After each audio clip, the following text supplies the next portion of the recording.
Assalamualaikum warahmatullahi wabarakatuh. Kami dari kelompok 7 pemasaran internasional. Di sini kami akan mempresentasikan hasil diskusi kami.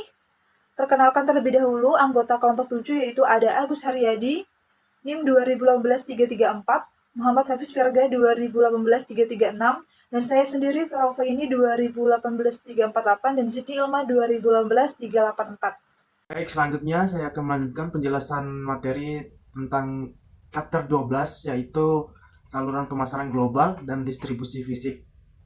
Nah, American Marketing Associating mendefinisikan saluran distribusi sebagai jaringan terorganisir dari agen dan institusi dalam kombinasi, melakukan semua aktivitas yang diperlukan untuk menghubungkan produsen dengan pengguna untuk menyelesaikan tugas pemasaran.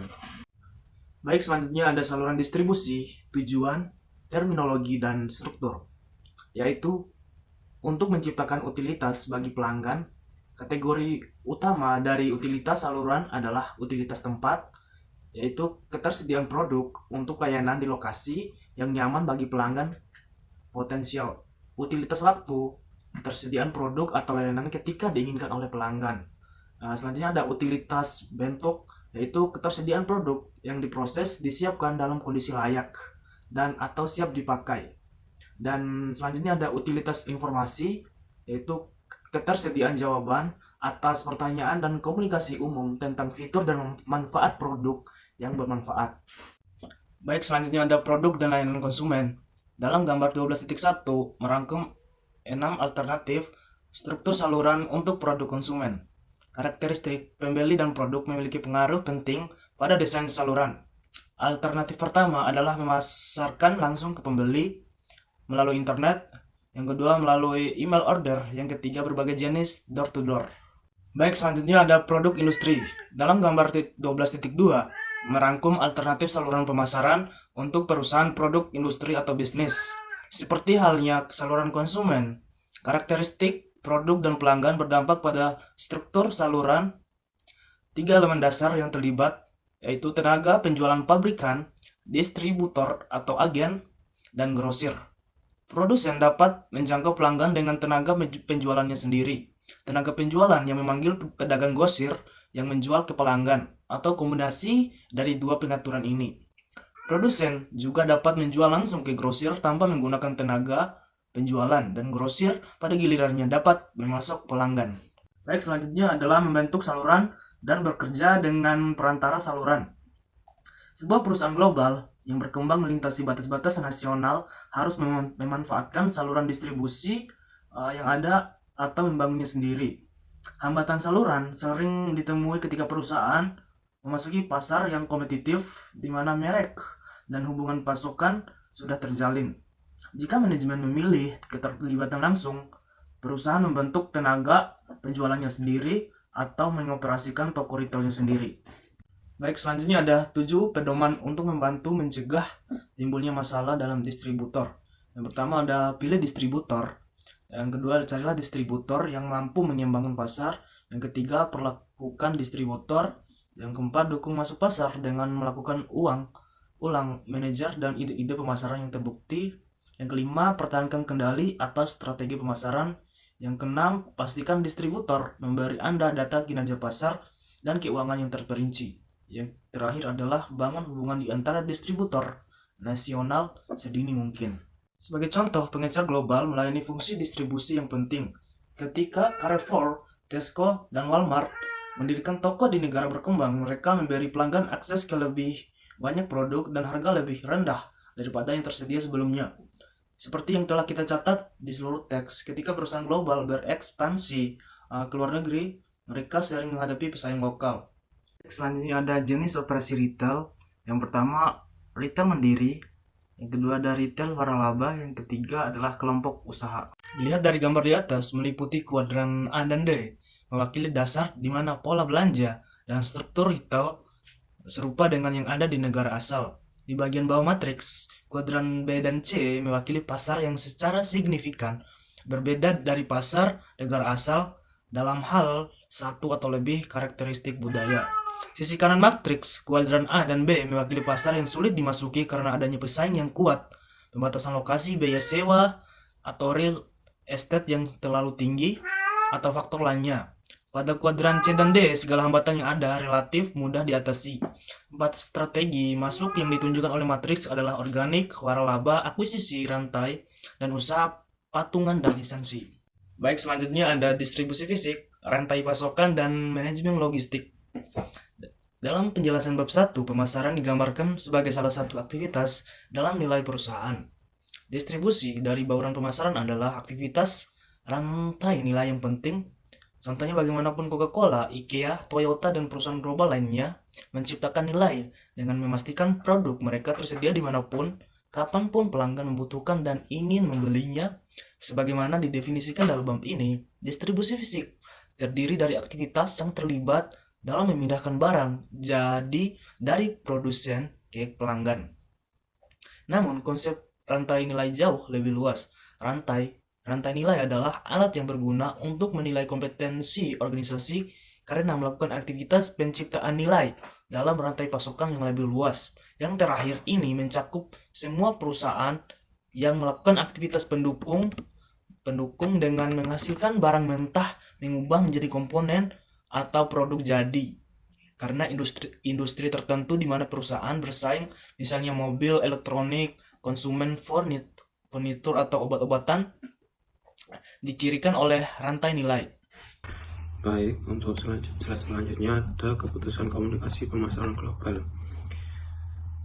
Yang pertama yaitu iklan global, lingkungan di mana program dan strategi komunikasi pemasaran diterapkan bervariasi dari satu negara ke negara lain. Tantangan untuk berkomunikasi secara efektif lintas batas adalah salah satu alasan mengapa perusahaan global dan biro iklan menganut konsep yang dikenal sebagai INC. Penganut pendekatan INC secara eksplisit mengakui bahwa berbagai elemen strategi komunikasi perusahaan harus dikoordinasikan dengan cermat.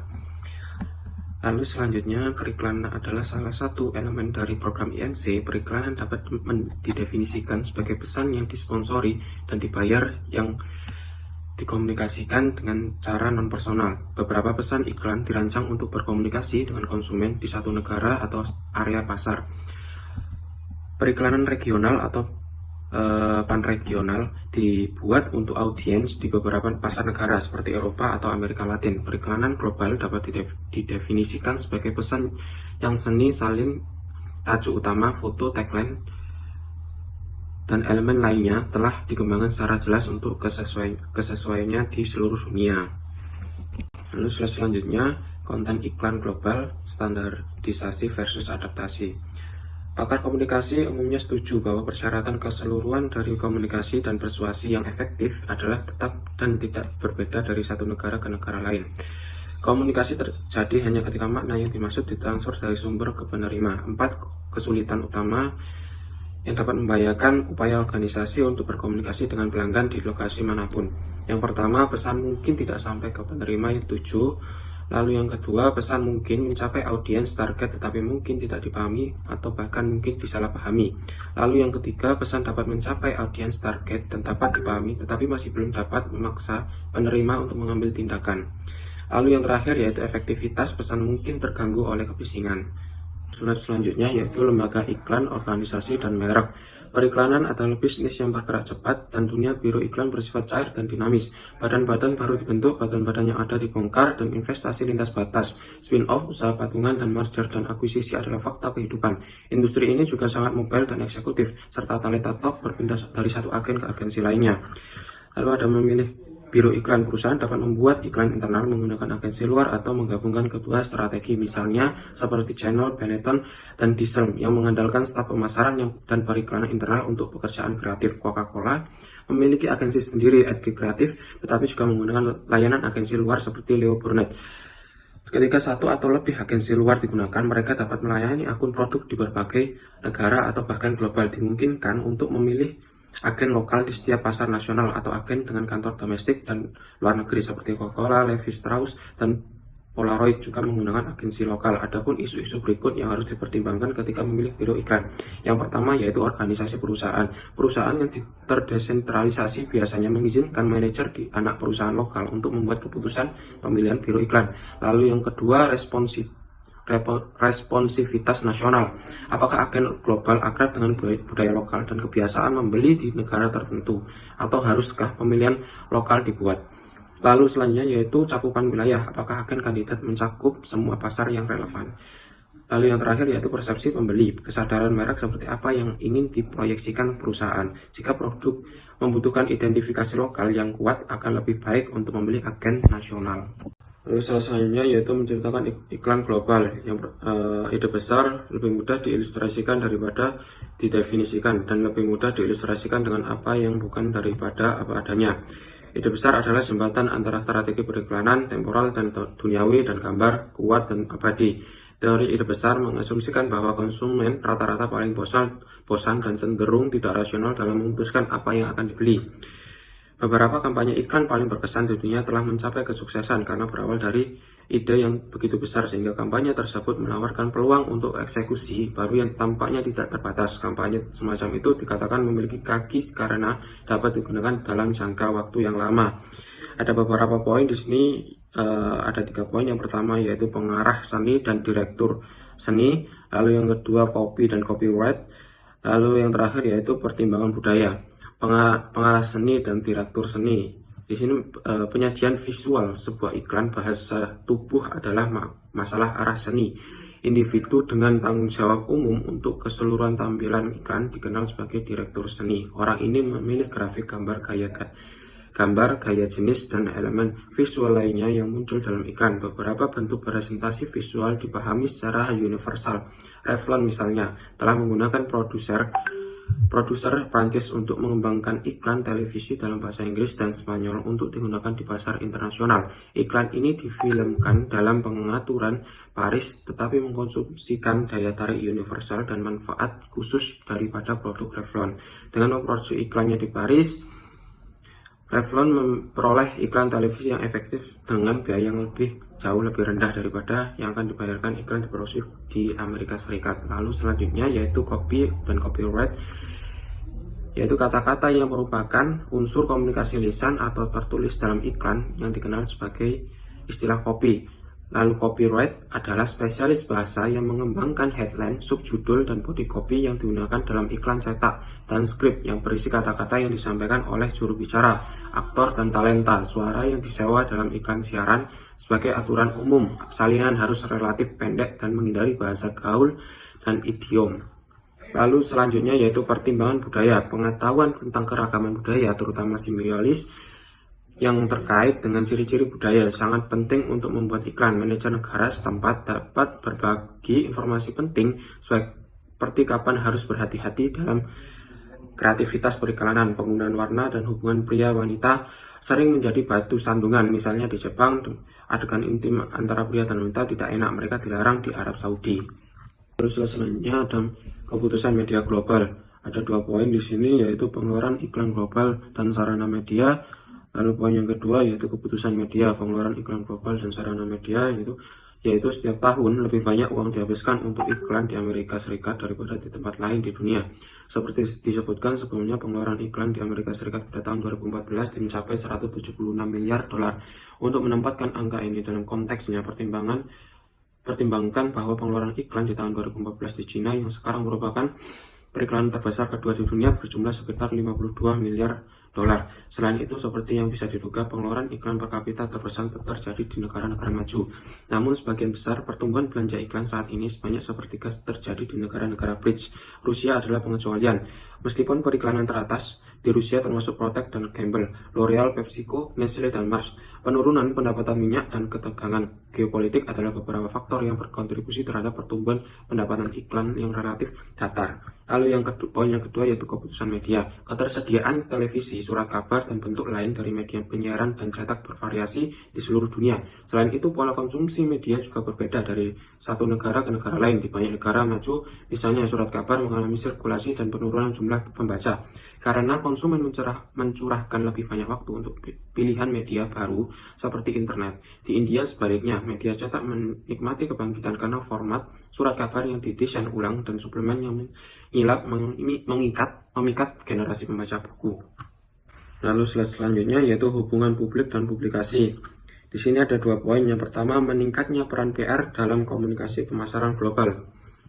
Profesional PR dengan tanggung jawab internasional harus melampaui hubungan media dan berfungsi lebih dari sekedar corong perusahaan.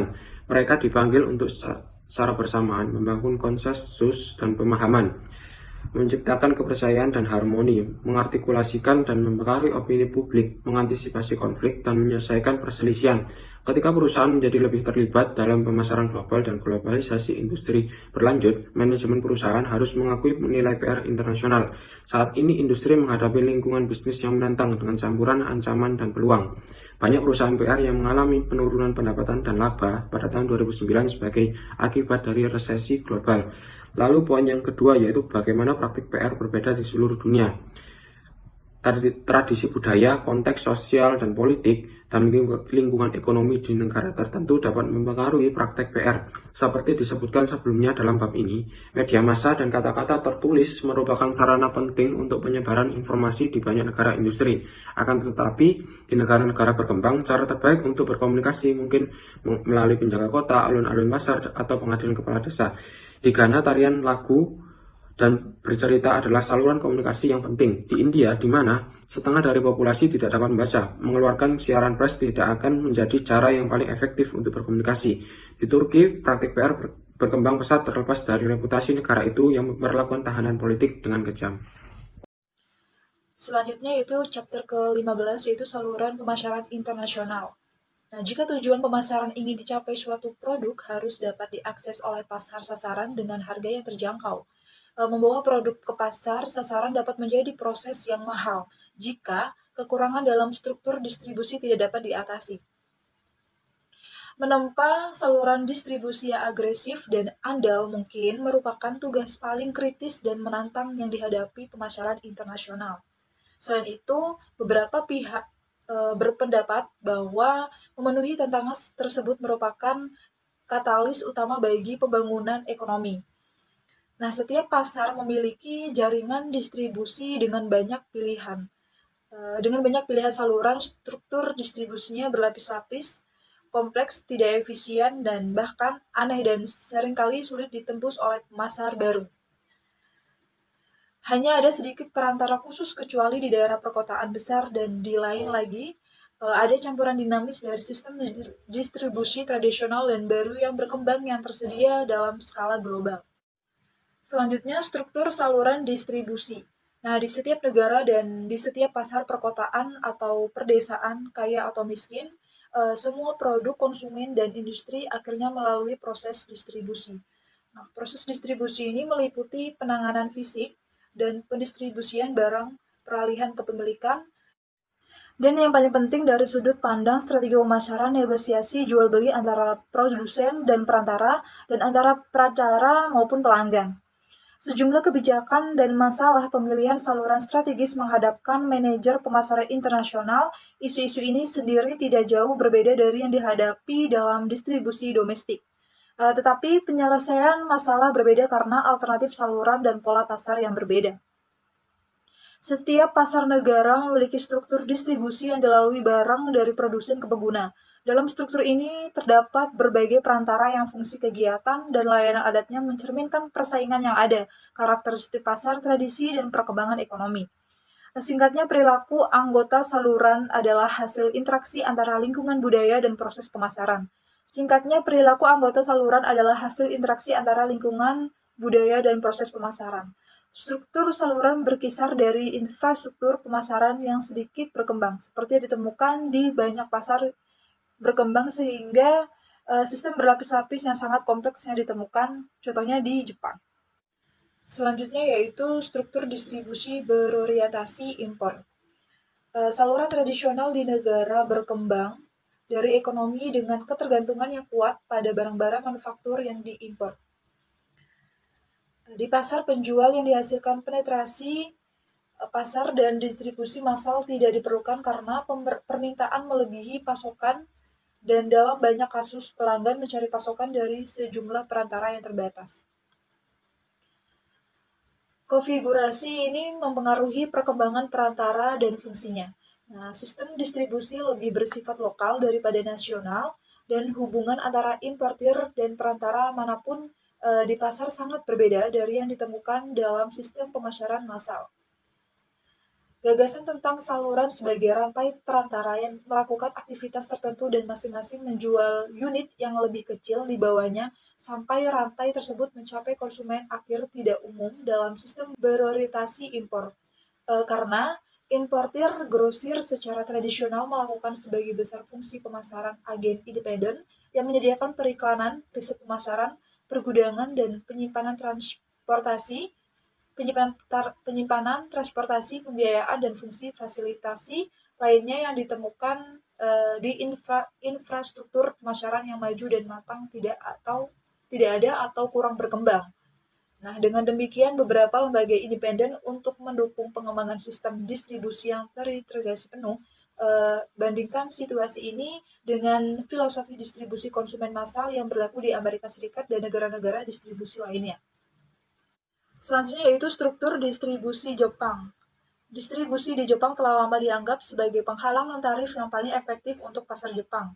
Pasar menjadi lebih terbuka karena banyak mode operasi tradisional terkikis dalam menghadapi persaingan dari pemasar asing dan karena konsumen Jepang terus fokus pada harga yang lebih rendah.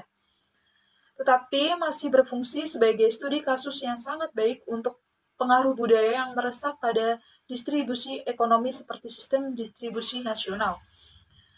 Struktur distribusi Jepang cukup berbeda dari rekan-rekannya di Australia atau Eropa sehingga harus dipelajari dengan cermat oleh siapapun yang mempertimbangkan untuk masuk.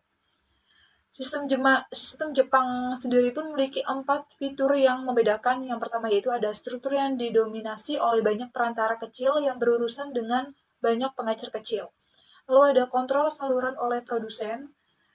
Lalu ada filosofi bisnis yang dibentuk oleh budaya yang unik dan undang-undang yang melindungi fondasi sistem pengecer kecil. Kepadatan perantara pengecer dan pedagang grosir di pasar Jepang tidak ada bandingannya di negara industri berat manapun.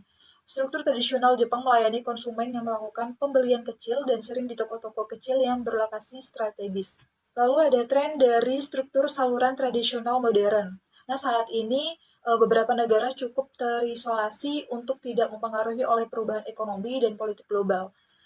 Arus perubahan ini mengubah semua tingkat struktur ekonomi termasuk struktur distribusi. Struktur saluran tradisional memberi jalan kepada bentuk-bentuk baru, aliansi baru, dan proses baru beberapa lebih lambat daripada yang lain. Tetapi semuanya berubah. Tekanan untuk perubahan di suatu negara ini datang dari dalam maupun luar pemasar. Pemasar multinasional mencapai cara untuk secara menguntungkan memanfaatkan segmen pasar yang saat ini dilayani oleh sistem distribusi tradisional yang mahal. Dampak dari tren ini dan tren lainnya akan mengubah sistem distribusi dan pemasaran tradisional. Nah, sementara revolusi retail terbaru ini terus berubah, sistem retail dan perantara baru akan ditemukan dan perusahaan mapan akan bereksperimen mencari cara untuk mempertahankan keunggulan kompetitif mereka. Nah, selain itu juga menjadi lebih berbahaya untuk memikirkan pesaing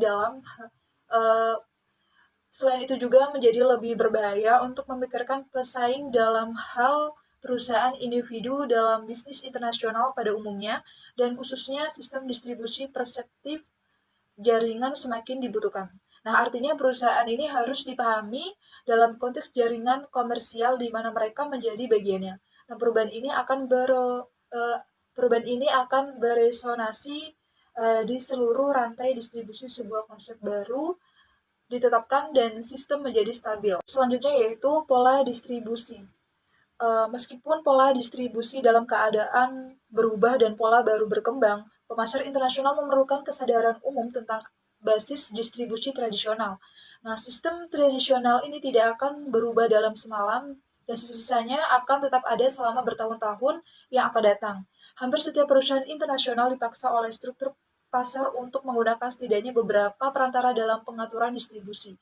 Nah, terlalu mudah untuk menyimpulkan bahwa karena pengaturan struktural distribusi asing dan domestik tampak sama, saluran asing sama atau mirip dengan saluran domestik dengan nama yang sama. Hanya ketika beragam seluk-beluk pola distribusi aktual dipahami, kompleksitas tugas distribusi dapat diapresiasi. Adanya pola retail. Nah, retail ini menunjukkan keragaman yang lebih besar dalam strukturnya daripada grosir. Di Italia dan Maroko, retail sebagai besar terdiri dari rumah khusus yang menjual jalur sempit. Sedangkan di Finlandia, sebagian besar pengecer membawa lini barang dagangannya yang lebih umum. Ukuran retail diwakili di satu ujung oleh departemen store raksasa Jepang Mitsukoshi yang dilaporkan menikmati perlindungan lebih dari 100.000 pelanggan setiap hari, dan di ujung lainnya oleh pasar Ibadan di Nigeria, di mana sekitar 3.000 kios, satu atau dua orang melayani tidak lebih banyak pelanggan. Beberapa produsen menjual langsung ke konsumen melalui toko milik perusahaan seperti Cartier dan Disney, dan beberapa menjual melalui setengah lusin lapisan perantara. Pemasaran langsung menjual langsung ke konsumen melalui surat telepon atau dari pintu ke pintu seringkali merupakan pendekatan pilihan dari pasar dengan sistem distribusi yang tidak menandai atau yang tidak memadai ukuran berkembang. Selanjutnya yaitu pilihan perantara alternatif. Pilihan pemasar berkisar dari mengasumsikan seluruh aktivitas distribusi atau dengan mendirikan anak perusahaannya sendiri dan memasarkan langsung ke pengguna akhir. Nah, hingga tergantung pada perantara untuk distribusi produk. Pemilihan saluran harus dipertimbangkan dengan matang karena sekali dimulai sulit untuk diubah, dan jika terbukti tidak tepat, pertumbuhan pangsa pasar di masa depan dapat berpengaruh. Proses saluran mencakup semua kegiatan dimulai dengan produsen dan diakhiri dengan konsumen akhir. Setelah pemasaran mengklarifikasi tujuan dan kebijakan perusahaan, langkah selanjutnya adalah pemilihan perantara khusus yang diperlukan untuk mengembangkan saluran. Nah, perantara eksternal dibedakan menurut apakah mereka mengambil hak atas barang atau tidak. Perantara agen bekerja berdasarkan komisi dan mengatur untuk penjualan di luar negeri, tetapi tidak mengambil hak atas barang dagangan. Di sini ada beberapa poin, yaitu yang pertama ada perantara negara asal. Perantara negara asal atau perantara domestik yang berlokasi di negara perusahaan produsen menyediakan layanan pemasaran dari basis domestik. Dengan memilih perantara domestik sebagai perantara dalam proses distribusi, perusahaan mengalihkan distribusi pasar luar negeri ke pihak lain. Perusahaan manajemen ekspor ekspor ini merupakan perantara penting bagi perusahaan dengan volume internasional yang relatif kecil atau mereka yang tidak mau melibatkan personel mereka sendiri dalam fungsi internasional. Perusahaan perdagangan ini memiliki sejarah panjang dan terhormat sebagai perantara penting dalam perkembangan perdagangan antara negara. Poin yang kedua yaitu perantara luar negeri. Keragaman agen dan perdagangan perantara di sebagian besar negara mirip dengan yang ada di Amerika Serikat. Pemasar internasional yang mencari kendali lebih besar atas proses distribusi dapat memilih untuk berhubungan langsung dengan perantara di pasar luar negeri. Poin yang ketiga yaitu perantara yang berafiliasi dengan pemerintah. Pemasar harus berurusan dengan pemerintah di setiap negara di dunia.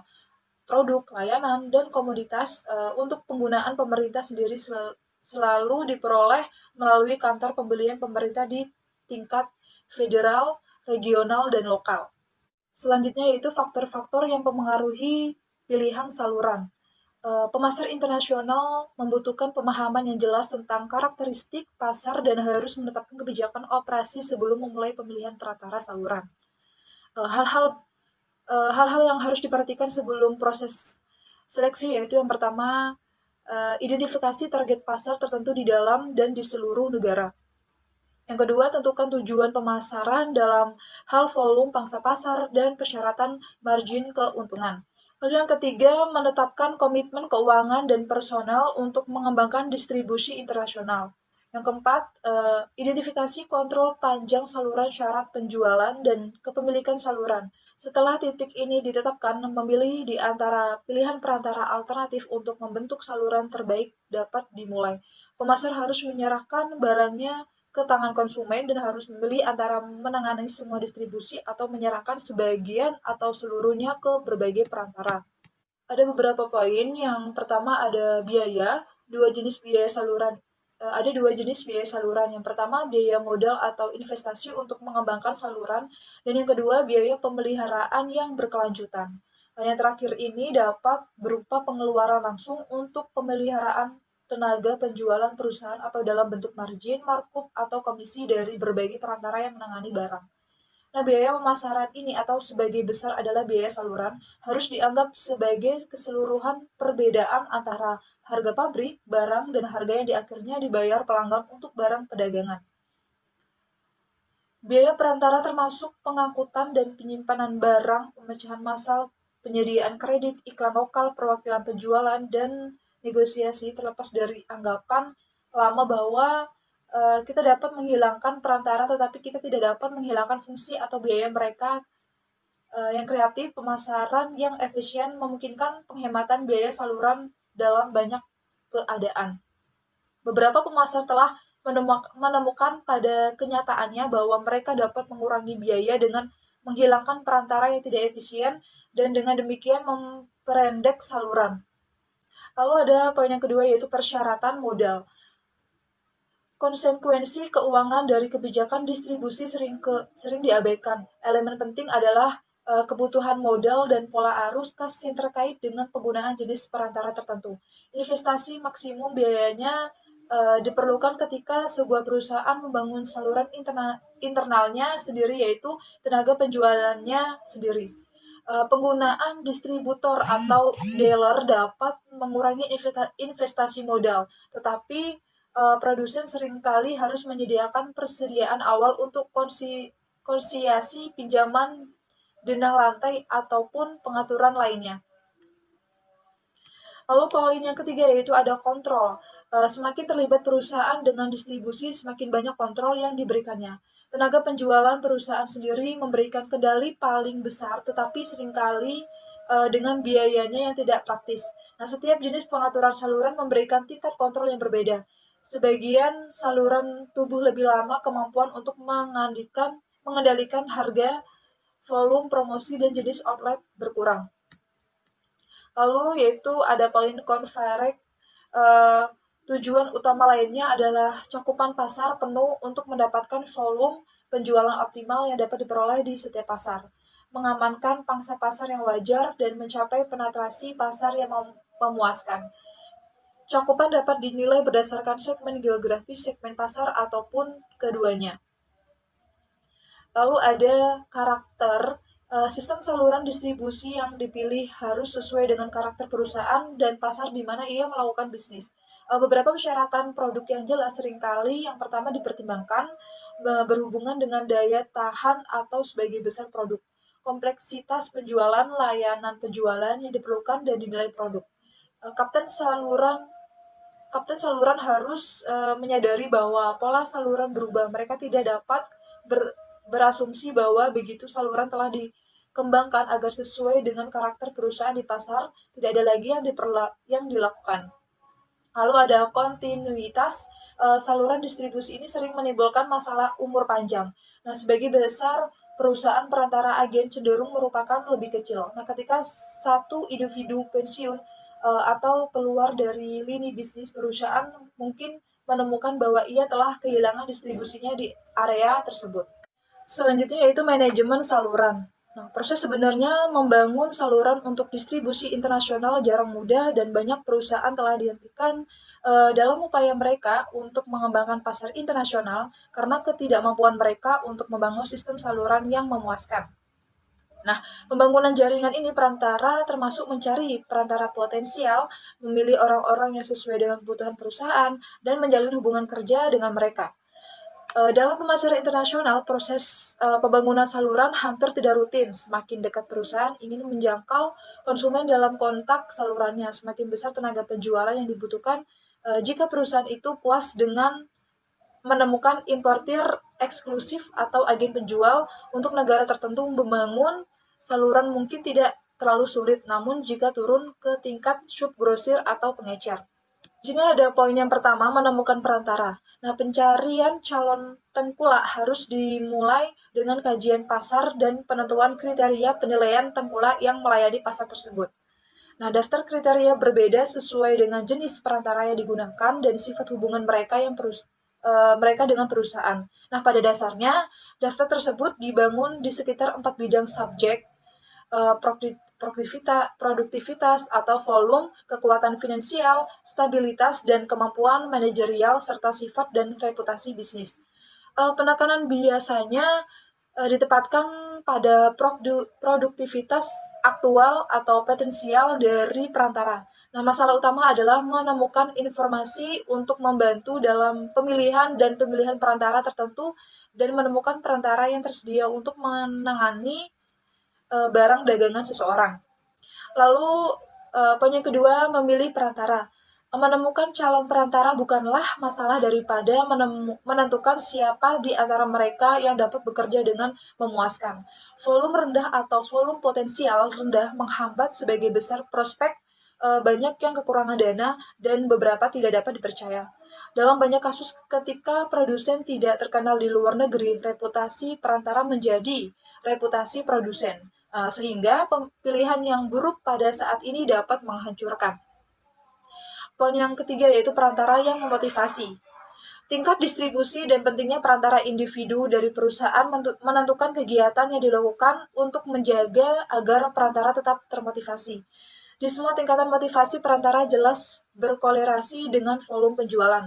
Nah, teknik motivasi yang dapat digunakan untuk mempertahankan minat perantara dan dukungan untuk produk dapat dikelompokkan ke dalam 5 kategori. Yang pertama yaitu imbalan finansial, imbalan psikologis, komunikasi, dukungan perusahaan, dan hubungan perusahaan. Jelas imbalan finansial harus menandai bagi perantara manapun untuk membawa dan mempromosikan produk perusahaan. Margin atau komisi harus ditetapkan untuk memenuhi kebutuhan perantara dan dapat bervariasi sesuai dengan volume penjualan yang tingkat layanan yang ditawarkan. Nah, tanpa kombinasi margin yang memadai volume, seorang perantara tidak mampu memberikan banyak perhatian pada suatu produk. Nah, sebagai manusia perantara dan tenaga penjualan mereka menanggapi penghargaan psikologis dan pengakuan atas upaya mereka. Lalu poin selanjutnya yaitu mengakhiri perantara. Ketika perantara tidak memenuhi standar atau ketika situasi pasar berubah yang mengharuskan perusahaan untuk merestrukturasi distribusinya, mungkin perlu untuk memutuskan hubungan. Nah, di Amerika Serikat, penghentian ini biasanya merupakan tindakan sederhana terlepas dari jenis perantaranya. Mereka diberhentikan begitu saja, namun di belahan dunia lain, perantara seringkali memiliki perlindungan hukum yang membuat pemutusan hubungan kerja menjadi sulit. Poin selanjutnya yaitu mengontrol perantara. Panjang ekstrim saluran yang biasanya digunakan dalam distribusi internasional membuat kontrol perantara menjadi sangat penting. Nah, tujuannya yaitu pemasaran harus dijabarkan baik secara internal maupun kepada perantara sejelas mungkin. Standar kinerja harus mencakup tujuan volume penjualan, rasio perputaran persediaan, jumlah akun per area, tujuan pertumbuhan, tujuan stabilitas harga, dan kualitas publisitas. Perbedaan budaya masuk ke dalam semua bidang manajemen ini. Kontrol atas sistem yang atas perantara diperlukan dalam bisnis internasional. Yang pertama berkaitan dengan kontrol atas jaringan distribusi yang menyiratkan kontrol keseluruhan untuk seluruh sistem untuk memastikan produk itu mengalir melalui perantara yang diinginkan. Slide selanjutnya yaitu internet. Nah, internet adalah metode distribusi penting bagi perusahaan multinasional. Memang argumen yang baik dapat dibuat bahwa internet akhirnya menempatkan konsumen dalam kendali pemasaran dan distribusi secara global. Selanjutnya yaitu logistik. Ketika sebuah perusahaan terutama merupakan eksportir dari suatu negara ke pasar tunggal, pendekatan tipikal untuk pergerakan fisik barang adalah pemilihan modal transportasi yang dapat diandalkan yang memastikan kedatangan barang dengan aman dalam waktu yang wajar dengan biaya pengangkutan yang wajar. Nah, selanjutnya membahas komunikasi pemasaran terpadu dan iklan internasional. Perspektif global Barbie versus Mulan. Boneka Barbie yang dijual di Jepang tampak berbeda dari rekan-rekan mereka di Amerika Serikat. Mereka memiliki fitur wajah Asia, rambut hitam, dan mode yang terinspirasi dari Jepang. Kemudian melakukan riset konsumen di seluruh dunia dan mempelajari sesuatu yang baru. Barbie asli dengan rambut kuning dan mata birunya. Komunikasi pemasaran terpadu atau IMC terdiri dari periklanan, promosi penjualan, pameran dagang, penjualan pribadi, penjualan langsung, dan hubungan masyarakat. Hampir semuanya termasuk dalam kampanye Barbie yang dijelaskan dalam perspektif global. Untuk slide selanjutnya, promosi penjualan di pasar internasional. Promosi penjualan adalah upaya jangka pendek yang ditujukan kepada konsumen atau pengecer untuk mencapai tujuan tertentu seperti percobaan produk konsumen atau pembelian langsung, pengenalan konsumen ke toko atau merek, mendapatkan tampilan titik pembelian eceran, mendorong toko untuk menyimpan produk dan mendukung serta meningkatkan upaya periklanan dan penjualan pribadi. Di pasar konsumen sulit dijangkau karena keterbatasan media, persentase anggaran promosi yang dialokasikan untuk promosi penjualan mungkin harus ditingkatkan. Di beberapa negara kurang berkembang, promosi penjualan merupakan bagian utama dari upaya promosi di pedesaan dan bagian pasar yang kurang terjangkau. Nah, untuk hubungan masyarakat internasional, menciptakan hubungan baik dengan media lain untuk membantu perusahaan mengomunikasikan pesan kepada publik pelanggan, masyarakat umum, dan regulator pemerintah adalah peran humas. Tugasnya tidak hanya mendorong untuk meliput cerita positif tentang perusahaan seperti dalam cerita Barbie, tetapi juga mengelola rumor, cerita, dan acara yang tidak menguntungkan. Nah, untuk periklanan internasional, dari semua elemen bauran pemasaran, keputusan yang melibatkan periklanan adalah yang paling sering dipengaruhi oleh perbedaan budaya di antara pasar negara. Konsumen merespon dalam hal budaya, gaya, perasaan, sistem nilai, sikap, keyakinan, dan persepsi mereka. Karena fungsi periklanan adalah untuk menafsirkan atau menerjemahkan kualitas produk dan jasa dalam hal kebutuhan, keinginan, aspirasi konsumen, daya tarik emosional, simbol, pendekatan persuasif, dan karakteristik lain dari sebuah iklan. Harus sesuai dengan norma budaya jika iklan tersebut adalah menjadi efektif. Selanjutnya, strategi dan sasaran periklanan. Yang pertama, atribut produk dan segmentasi manfaat merupakan sekumpulan kepuasan yang diterima pembeli. Paket kepuasan atau utilitas mencakup fungsi utama produk atau jasa dengan banyak manfaat lain yang dikaitkan dengan nilai dan kebiasaan budaya. Budaya yang berbeda sering mencari nilai atau manfaat yang sama dari fungsi utama suatu produk, misalnya kemampuan mobil untuk berpindah dari titik A ke titik B, kamera untuk mengambil gambar, atau jam tangan untuk menunjukkan waktu. Tetapi meskipun biasanya menyepakati manfaat dari fungsi utama suatu produk, konsumen mungkin mempersepsikan fitur dan atribut psikologis lain dari barang tersebut secara berbeda. Yang kedua, segmentasi wilayah. Munculnya media komunikasi pan-Eropa menarik banyak perusahaan untuk mendorong keseimbangan menuju upaya promosi yang lebih standar. Saat liputan media di seluruh Eropa meluas, pasar akan menjadi lebih umum untuk diekspos ke banyak pesan dan merek dari produk yang sama. Untuk menghindari kebingungan yang terjadi ketika pasar dihadapkan pada berbagai nama merek dan pesan iklan, serta untuk alasan efisiensi, perusahaan berusaha keras untuk menyelaraskan nama merek, iklan, dan promosi di seluruh Eropa. Selanjutnya, tantangan kreatif, periklanan global, dan proses komunikasi. Komunikasi internasional mungkin gagal karena berbagai alasan. Sebagian besar kesalahan promosi atau kesalahan dalam pemasaran internasional disebabkan oleh satu atau beberapa langkah ini yang tidak secara tepat mencerminkan pengaruh budaya atau kurangnya pengetahuan umum tentang pasar sasaran. Untuk kendala hukum yang mengontrol iklan komparatif berbeda-beda di setiap negara di Eropa. Di Jerman, penggunaan terminologi perbandingan adalah ilegal. Iklan komparatif juga sangat diatur di bagian lain dunia. Nah, untuk keterbatasan linguistik, bahasa adalah salah satu hambatan utama untuk komunikasi yang efektif melalui iklan. Masalahnya melibatkan bahasa yang berbeda dari negara yang berbeda. Nah, untuk keragaman budaya, masalah yang terkait dengan berkomunikasi dengan orang-orang dalam budaya yang beragam menghadirkan salah satu tantangan kreatif besar dalam periklanan. Komunikasi lebih sulit karena faktor budaya sangat menentukan cara berbagai fenomena yang dirasakan. Untuk keterbatasan media akan dibahas panjang lebar, bahwa pembatasan strategi kreatif yang diterapkan oleh media dapat mengurangi peran periklanan dalam program promosi dan dapat memaksa pemasar untuk menekankan elemen lain dari bauran promosi. Periklanan kreatif di beberapa negara bahkan telah mengembangkan di media sendiri untuk mengatasi keterbatasan media. Di beberapa negara Afrika, pengiklanan menjalankan perahu naik dan turun sungai, memainkan musik populer, dan menyiarkan iklan ke daerah pedesaan sangat mereka pergi. Keterbatasan produksi dan biaya. Kreativitas sangat penting ketika anggaran kecil atau di mana ada batasan produksi yang parah seperti kualitas menciptakan yang buruk dan kurangnya kertas bermutu tinggi. Misalnya papan reklame yang dilukis dengan tangan harus digunakan sebagai pengganti lembaran cetak karena jumlah papan reklame yang terbatas tidak menjamin produksi lembaran cetak. Nah, selanjutnya perencanaan dan analisis media, pertimbangan taktis. Dalam periklanan internasional, pengiklanan harus mempertimbangkan ketersediaan, biaya, kurangnya data pasar, koran, radio dan televisi, TV satelit dan kabel, surat langsung, internet, cakupan, media sosial dan kelayakan media, dan lain-lain. Yang terakhir, eksekusi kampanye dan agen periklanan.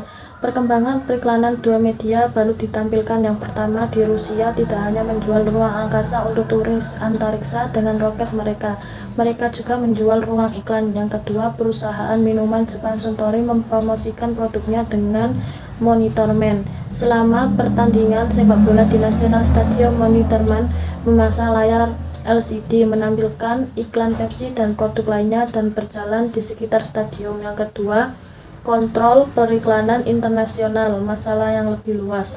Pada bagian sebelumnya, pembatasan hukum khusus pada iklan disajikan. Masalah yang lebih luas terkait dengan masa lalu, sekarang, dan masa depan regulasi periklanan internasional dipertimbangkan. Kritik konsumen terhadap iklan. Industri periklanan cukup prihatin dengan sikap negatif dan skeptisisme konsumen dan pemerintah dengan praktik buruk dari beberapa pengiklanan, bahwa Asosiasi Periklanan Internasional dan kelompok industri nasional dan internasional lainnya telah mengembangkan berbagai kode pengaturan mandiri. Terima kasih. Sekian dari presentasi kelompok kami.